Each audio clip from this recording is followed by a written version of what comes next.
Joining us now on this edition of Cablevision's Meet the Leaders from Hartford is Representative Gail Lavielle of Wilton and Norwalk of the 143rd District. Bright red after the night that you all had last night, staying up until 3 o'clock, passing bills like crazy. That should waken everybody up. We need to do something to wake ourselves up. Oh, that's for sure. It was quite a day yesterday. Yes, it's been quite a couple of weeks, actually.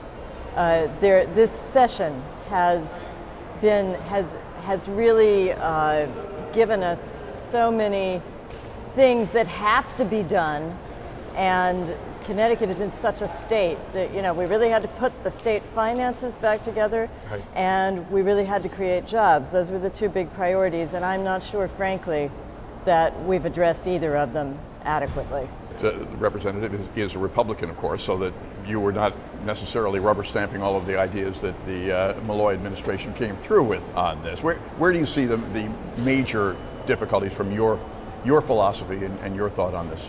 Well, I will tell you that seeing the budget in a transparent way was a good thing. No smoke and mirrors in terms of what the situation was. Right. And also where I think we do have a lot of common ground is in the area of education. The governor has said he really wants to close the achievement gap. I'm all for that. I've been very active in that area.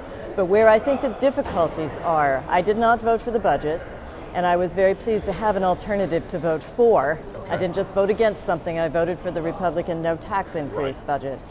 But as we are here today at the end of the session, usually we know whether we have a budget or not, yes or no. My answer today is not sure. We've had the largest tax increase in Connecticut's history that taxpayers are going to have to deal with for the next 2 years. Then there's the union deal, which is supposed to plug up $2 billion of the deficit, and we still don't know if that's going to be ratified and how. And within that, we don't know if some of the savings that have been announced by the governor's office and by the majority are really there. Like there's $90 million for an employee suggestion box, $250 million for preventive health care visits. We don't know. We don't know if that's going to save money. And the other thing is that the surplus that's come in from this year, the governor is not using that to reduce the tax burden that's just been imposed by this budget on taxpayers. He's using it to reduce the size of the deficit. So taxes are actually making up a much higher percentage of this budget than they were before. Suppose the unions don't vote this through, which could take 3 weeks or so from now. You all will have washed your hands of this session, at least temporarily. What happens if they don't vote?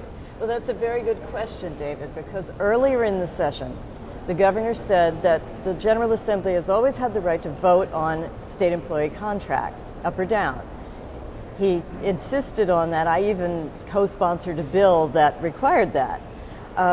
We've asked to do that this time in a special session, but the budget implementer that we voted on a couple of nights ago had language that said, well, that really wasn't necessary.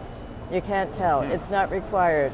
I would like very much for us to have to come back in a special session and deal with that or take it apart and see what we do and take a vote on it so that every legislator is accountable, but apparently that may not happen. That need not be the way it goes. Exactly, and I'm very sorry about that. I would like to be accountable, and I would like to bring the voice of my constituents to that decision process. So for all intents and purposes, as far as the legislature goes, today really is the last day of the session? I don't know. My answer to all those questions is not sure. Do we have a budget? Not sure. Do we have concessions? Not sure. What will we do about them if we get them or don't get them? Not sure. And I think it's terrible to leave these things in abeyance. And I'm very disturbed about it and very disappointed. So you won't be stunned to hear from your leadership in 3 or 4 weeks to say, hey, come on back, or not, as the case might be. I'd be very pleased to hear from them. Very pleased, delighted. And I think the taxpayers deserve it. Well, it's never a dull time up here, that is for sure. And I know you've got only 300 or 400 bills to work through today, so we're glad to have you with us. Thank you so much. It's very nice to see you, David. Thank you for having me. Representative Gail Lavielle of Norwalk and Wilton with us on this edition as we're live on the last day of the session. Or is it? Stay with us. We've got more coming up.